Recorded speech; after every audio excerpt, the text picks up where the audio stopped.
dust-choked air of the untamed plains seemed to hum with a silent lament, a dirge for shattered expectations and hopes left to wither under a merciless sun. She arrived, a woman flung by fate's indifferent hand across an ocean, only to find the promise of a new life brutally defiled before her eyes. The mail-order bride, Alara, stepped down from the weary carriage, her heart a leaden weight in her chest, the endless journey etched into the very lines of her tired face. Her gaze, meant to seek out her promised husband, instead found a tableau of betrayal. The formidable black rancher, Elias Vance, stood on the porch of his sprawling yet strangely unwelcoming home. His arm was casually draped around the waist of a woman whose flamboyant silk dress and insolent smile spoke volumes, louder than any shouted accusation. This was not the welcome she had envisioned. This was a gauntlet thrown, a brutal revelation that clawed at the fragile tendrils of her hope. The mistress, a brazen flame against the muted hues of the homestead, embodied every fear she had harbored in the quiet hours of her passage. Alara's breath hitched, a gasp lost in the vast, indifferent silence of the land. She stood, a stranger on foreign soil, her small trunk at her feet, a testament to the meager possessions she carried and the vast emptiness that now threatened to consume her. Two figures, small and watchful, emerged from the shadows of the porch, children whose wide, uncertain eyes tracked the unfolding drama with a precocious understanding. They were his, undoubtedly, the offspring of the man who now stood before her, a stark symbol of her ruined prospects, of the stark reality that awaited. A chilling wind whispered across the desolate yard, carrying with it the scent of dust and distant despair. It wrapped around Alara like a shroud, a grim welcome to a life that had, in an instant, revealed its true, thorny face. The air crackled with an unspoken tension, thick and suffocating, each breath a struggle against the crushing weight of deceit. Her hands, calloused from a lifetime of quiet struggle, clenched into fists, not in anger, not yet, but in a desperate, silent plea for strength. This was not merely an arrival, it was an ambush, a cruel unveiling of a future far darker than her darkest imaginings. Before we get into this tale, let us know in the comments, where are you watching from, and subscribe if you want more content like this one. The silence that followed Alara's stunned arrival stretched, taut and brittle, under the vast, indifferent sky. Elias Vance, a man of imposing stature whose very presence seemed to consume the available air, finally disengaged from the woman beside him, his movements slow, deliberate, almost lazy. His eyes, dark and unreadable, swept over Alara, a flicker of something. Was it annoyance, disinterest, briefly crossing their depth? He offered no apology, no explanation, only a curt nod that felt more like a dismissal than a greeting. The other woman, her name, as Alara would soon learn, was Clara, smirked, a cruel twist of her lips that spoke of dominion. "You've arrived," Elias stated, his voice a low rumble, devoid of warmth. It was a statement, not a welcome, a declaration of fact rather than a gesture of embrace. Alara found her voice, a strained whisper against the wind's insistent sigh. "I have," she confirmed, her gaze unwavering, even as her heart hammered against her ribs. There was a raw, primal hurt blooming in her chest, but beneath it, a nascent ember of defiance began to glow. She had journeyed too far, endured too much to crumble at the first sign of a storm. Her eyes flickered to the children, a boy and a girl, standing rigidly by the porch post. Their faces were small, composed, yet a profound sadness seemed to reside in the depths of their young eyes, a mirror to her own bewildered grief. They did not move, did not speak, simply watched with an unnerving intensity that spoke of years spent observing the unspoken currents of adult deceit. The scene was a masterclass in unspoken conflict, each character a silent instrument in a discordant symphony. The sun beat down, harsh and unforgiving, baking the dry earth, mirroring the heat of the unspoken words that hung heavy in the air. Alara knew, in that desolate moment, that the life she had hoped for was a cruel mirage, dissolved by the harsh light of reality. Yet, within her, a stubborn root of resilience, honed by a life of relentless hardship, began to dig deeper into the parched soil of her spirit. She had survived worse. This, too, she would endure, though the path ahead was shrouded in a perplexing, painful fog. The tension was palpable, a live thing thrumming between them, a silent challenge laid bare on the unforgiving landscape. The ranch house, once a distant promise of security, revealed itself as a place of stark contradictions. Its generous size belied a coldness that seeped into its very foundations, a chill amplified by Elias's distant demeanor and Clara's pervasive, unwelcome presence. Ilara was given a small room at the back, functional but barren, a space that felt less like a new home and more like a temporary holding cell. Elias, true to his initial frostiness, remained largely aloof, his days consumed by the ranch's demands, or more often by Clara's company. He treated Ilara with a detached politeness, a veneer barely concealing an undercurrent of irritation, as if her mere presence was an inconvenience, an unwanted consequence of a forgotten transaction. Clara, however, relished in her subtle cruelty. Her laughter, a brittle, mocking sound, would often drift from the main living areas, a constant reminder of Ilara's outsider status. She would glide through the house, her silks rustling, her eyes sharp and assessing, leaving behind a faint cloying scent of lilies and malice. Ilara found solace, if it could be called that, in the relentless demands of the household. She cleaned, she cooked, she toiled, her hands finding a grim satisfaction in the repetitive tasks, each scrub of the floorboards, a quiet act of defiance against the crushing weight of her circumstances. The children, a boy named Caleb and a girl named Sarah, remained elusive, wraiths flitting through the periphery of her days. They would watch her, their gazes intense but unreadable, their small faces often clouded by an ancient weariness that tugged at Ilara's heart. She made small attempts to reach them, a gentle word, a shared biscuit, a moment of quiet observation as they played. But they were wary, like wild birds, their trust a precious thing, not easily given. Their world, she intuited, was one of emotional scarcity, and they had learned early to guard their fragile hearts. The vastness of the ranch, the stark beauty of the land, offered little comfort against the emotional desolation within the house walls. Each sunrise brought not a renewed sense of purpose, but a fresh weight of loneliness, a heavy cloak woven from silence and unspoken betrayals. Yet in the quiet moments, tending to a stubborn stain or mending a tear in a worn curtain, Ilara found a flicker of grim determination. She was here now, and though the dreams had curdled, the instinct to survive, to endure, remained an unyielding force within her. Her mind often drifted, pulled back through the mists of memory to a life far removed from this sun-baked desolation. Ilara's journey across the ocean, her desperate bargain with an unseen future, was not born of whimsy, but of crushing necessity. The old country, her homeland, had offered her only the bitter taste of destitution, a fate sealed by the harsh hand of fate and the unforgiving grip of poverty. She remembered the gnawing hunger, the hollow ache in her stomach that was never truly sated, the threadbare clothes that offered scant protection against the biting winds of winter. There was the image of her younger sister, frail and coughing, her small body wasting away despite Ilara's tireless efforts to find food, warmth, and medicine. The helplessness had been a suffocating blanket, a constant companion that whispered insidious truths about her powerlessness. The memory of the shallow grave, dug by her own trembling hands, remained a raw wound, a stark reminder of what happened when hope withered. It was that crushing grief, that profound sense of loss, that had driven her to answer the advertisements, to grasp at the lifeline of a mail-order marriage, no matter how tenuous. The promise of land, of a new beginning, however remote or uncertain, had shimmered like a mirage in her desolate landscape. She had dreamt not of love, but of simple sustenance, of a roof over her head, of a chance to simply survive. The idea of a husband, a protector, had been secondary, a means to an end, a shield against the relentless tide of want. Her expectations, tempered by a lifetime of hardship, had been modest, almost painfully so. She had asked only for honesty, for a modicum of respect, for the simple space to breathe.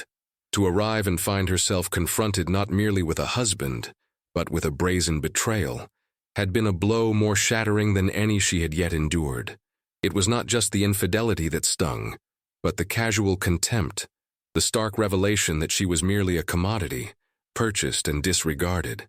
Yet, paradoxically, the very depth of this disillusionment began to harden her, forging a new resolve from the ashes of her shattered dreams. The past, a relentless teacher, had prepared her for this moment, steeling her spirit against even the most brutal of deceptions. The slow, quiet process of weaving herself into the fabric of the children's lives began not with grand gestures, but with the subtle currents of shared silence and unspoken understanding. Caleb, the older boy, was a fortress of guarded caution, his eyes holding a depth of sorrow that belied his years. Sarah, smaller and more fragile, clung to Caleb's side, her shyness a veil. Elara watched them, learning their rhythms, their habits, the quiet rituals they performed to navigate the unpredictable terrain of their father's home. She noticed how Caleb would carefully portion out Sarah's food, ensuring she had enough, a small, protective gesture that spoke volumes. She saw the way Sarah would flinch at a sudden noise, or how their faces would subtly alter when their father's voice boomed from another room. One afternoon, Elara found Sarah weeping silently in the kitchen, a broken wooden doll clutched in her tiny hand. Without a word, Elara knelt, retrieved a small, sharp knife from her own meager bag, and patiently, carefully mended the doll, her movements practiced and gentle. Sarah watched, her tears slowly drying, a flicker of wonder in her eyes. It was a simple act, yet it transcended language, speaking directly to the child's wounded heart. Caleb, who had been watching from the doorway, shifted, his rigid posture softening almost imperceptibly. From that day, a fragile bridge began to form. Elara started leaving small, homemade pastries on the kitchen counter, or a carved wooden bird on a windowsill, gifts offered without expectation. The children, hesitant at first, eventually began to seek her out. They would linger in the kitchen as she worked, their questions sparse, their presence a quiet comfort. She told them stories, whispered tales of a faraway land, of starlit nights and ancient trees, weaving a tapestry of warmth and imagination that their lives had seemingly lacked. In return, they began to share their own small world with her, revealing the quiet indignities they endured, the loneliness that had been their constant companion. Their bond with their father, she sensed, was one of obligation rather than affection, a cold truth that resonated with her own experiences. They were starved for genuine connection, for a touch that held no pretense, and Elara, despite her own pain, offered it freely, an unexpected wellspring in their desert. Their silent alliance, born of shared vulnerability, slowly began to solidify, an unspoken pact against the harshness that enveloped their young lives. As Elara's roots deepened into the arid soil of the ranch, so too did her understanding of Elias Vance and the volatile landscape he commanded. The ranch was a grand facade, a sprawling empire built on shaky foundations. Whispers from the few ranch hands, fragments of overheard conversations, and Elias's own increasingly erratic temper painted a picture of a man wrestling with forces far greater than just the land. There were debts, she gleaned, significant ones pressing in like the relentless horizon.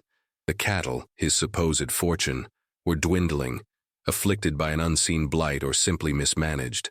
Elias's grand pronouncements about his wealth and influence began to ring hollow, echoing with a desperation that was both pathetic and dangerous. Clara, she realized, was more than just a mistress.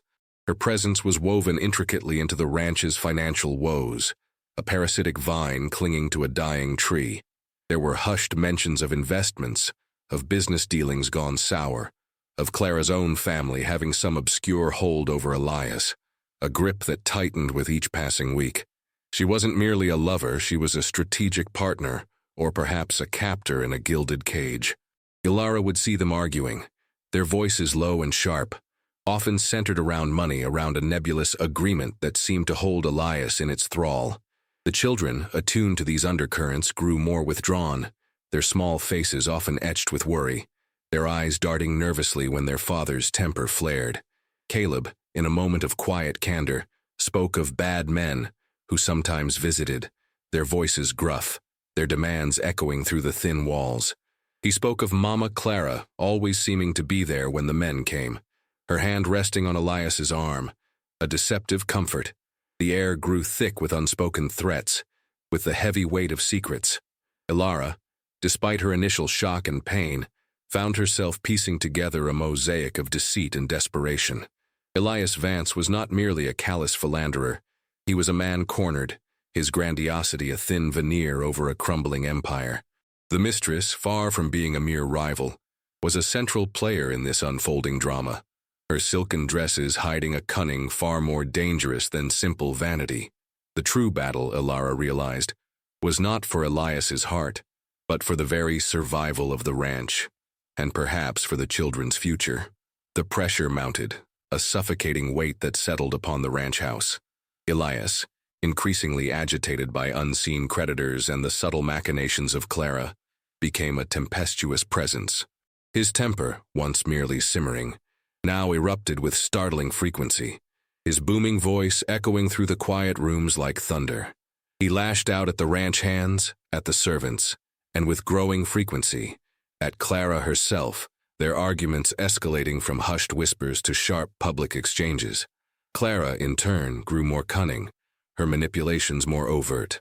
She sought to undermine Ilara at every turn, belittling her efforts, subtly poisoning Elias's mind with insidious remarks about Ilara's presence, her influence on the children.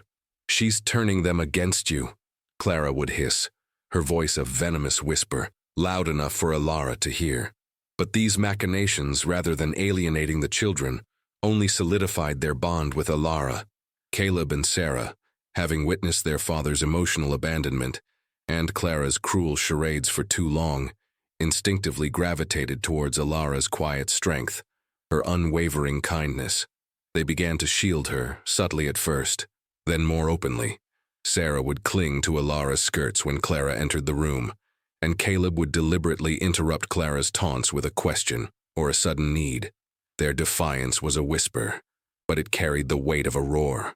Ilara, watching the slow decay of Elias's authority and the children's quiet rebellion, began to formulate a plan. It was not born of vengeful malice, but of a fierce, protective love for the children and a deep-seated desire for justice. She saw clearly now that their future, and perhaps her own, depended on disrupting the unstable equilibrium of the ranch.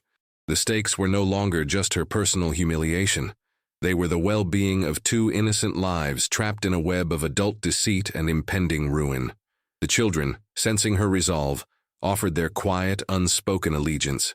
Caleb would bring her fragments of information he overheard, small pieces of the puzzle that confirmed her suspicions about Elias's financial desperation and Clara's true role. Sarah would simply look at her with eyes full of trusting expectation, a silent plea that ignited a fire within Ilara. The air in the house hummed with a tension that was almost unbearable, a prelude to the storm that was gathering on the horizon. The ranch, once a symbol of Elias's ambition, was becoming a stage for a quiet rebellion, a battlefield where the fragile threads of family and power were about to fray completely. The day arrived with the stark clarity of an unvarnished truth. Elias Vance had arranged a meeting in the main parlor, ostensibly to discuss the ranch's future with a visiting banker, a stern-faced man whose very presence radiated disinterest and impending doom. But Ilara knew, from the hushed urgency in Elias's voice and the almost manic glitter in Clara's eyes, that this was more than a routine meeting. This was a desperate gamble, perhaps the last one. She had observed Clara, watched her furtive movements, the way she had carefully placed a stack of papers on Elias's desk before the banker arrived. A subtle shift in their usual routine. A cold knot tightened in Ilara's stomach, a premonition of treachery sharper than any blade. Caleb and Sarah, usually relegated to the periphery during such adult affairs, lingered in the hallway, their small faces etched with a profound anxiety. They understood, with a child's unerring instinct, that something momentous was about to unfold. Ilara had prepared. She had spent weeks poring over old ledgers, deciphering Elias's haphazard notes, confirming the details Caleb had inadvertently provided. She had seen the pattern, the slow siphoning of ranch funds, the strategically veiled financial agreements that inextricably linked Clara to Elias's deepening ruin. The revenge would not be a violent strike, but a meticulous unraveling, a quiet exposure of the intricate web of deceit that held them all captive.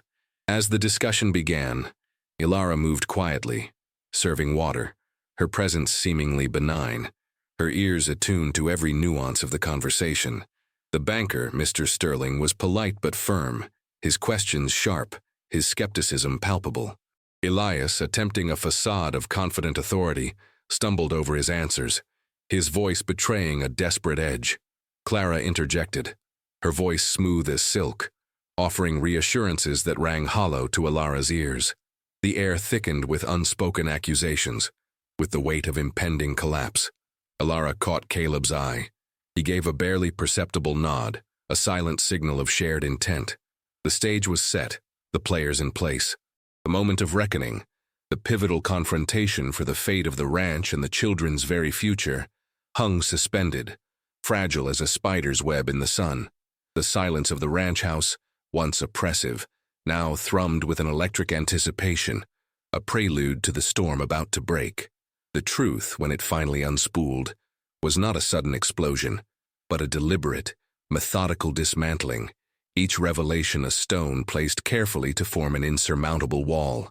Elias, his face mottled with increasing agitation, stammered through explanations for the ranch's financial woes, blaming drought, market fluctuations, anything but his own recklessness. Clara, her composure beginning to crack, offered practiced reassurances, her hand reaching for Elias's arm in a gesture of false support. It was then that Ilara moved, not with a shout, but with a quiet, resolute purpose. She placed a sheaf of papers, neatly organized, on the table before Mr. Sterling, the banker. These were not random scribbles, but meticulous copies of Elias's hidden ledgers, alongside documents detailing Clara's deeper, more insidious financial involvement, transactions that went far beyond mere romantic liaison. They revealed Clara's calculated scheme, her subtle diversion of ranch assets, her leveraging of Elias's desperation for her own gain. These, Ilara stated, her voice clear and steady, cutting through Elias's bluster, will offer a more truthful accounting.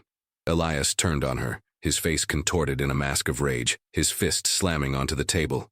"What is this treachery?" he roared, his voice echoing through the parlor. Clara's eyes, wide with panic, darted between Ilara and the papers. But before either could truly react, Caleb stepped forward, his small frame rigid with determination. "She's telling the truth, Papa," he declared, his young voice surprisingly firm. "Clara took the money. She said you wouldn't notice." Sarah, emboldened by her brother's courage, clutched Ilara's hand, her small voice adding, "She hurt us, Papa. She called us useless. Mama Ilara helped us." The words hung in the air, weighted with the raw honesty of children, shattering the illusion of Elias's authority, the mistress's innocence. Mr. Sterling, his expression now one of profound shock, picked up the papers, his gaze sharp, assessing. The revenge was not an act of violence, but an act of choosing, of revelation. The children in that pivotal moment had chosen Ilara, chosen truth, chosen their own future over the deceitful legacy of their father. Elias, stripped bare, watched his empire and his carefully constructed facade crumble before his very eyes. Clara, exposed, her eyes blazing with impotent fury, knew her game was lost. The silence that followed was a heavy, resounding testament to a profound shift in power, a quiet revolution led by a woman and two children who had found their voice. The immediate aftermath was a maelstrom of raw emotion, quickly followed by a brittle quietude that settled over the ranch. Elias Vance, his face etched with disbelief and defeat, collapsed into a chair, the fight draining from him as the weight of his unraveling became undeniable.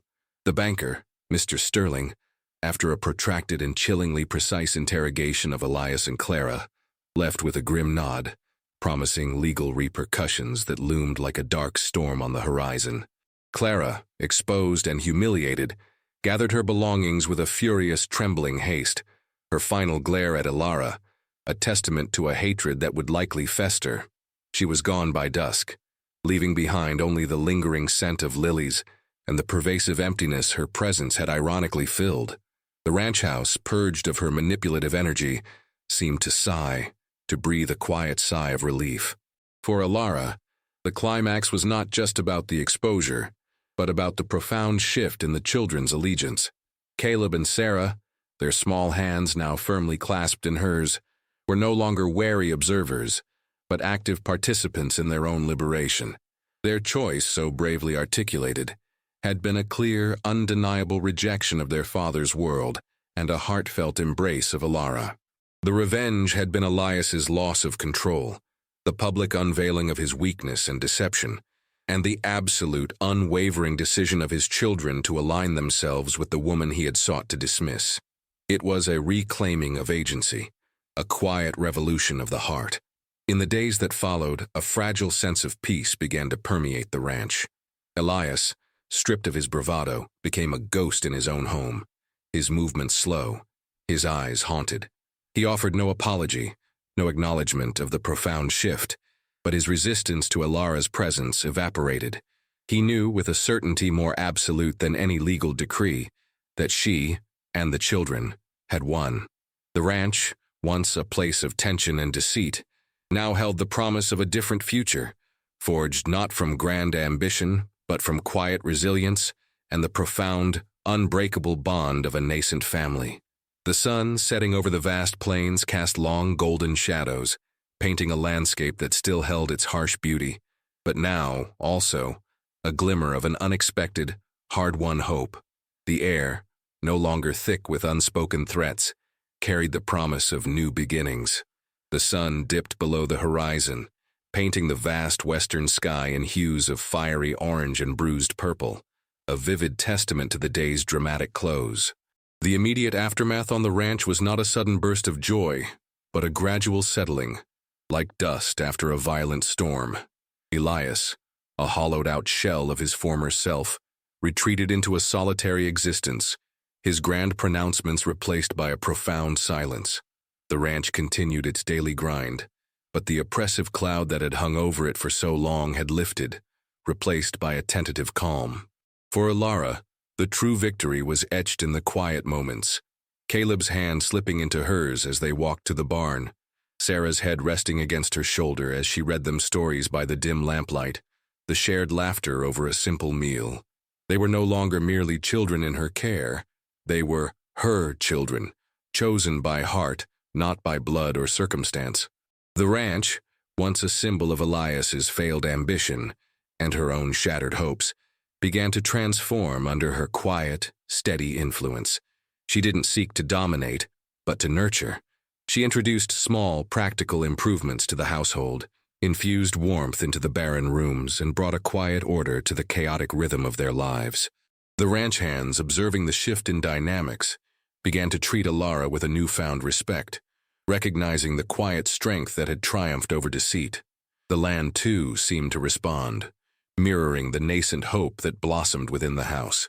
The revenge, ultimately, had been the children's unwavering choice, their brave declaration of allegiance, which effectively dismantled Elias's power and allowed a true family to emerge from the ashes of a forced union.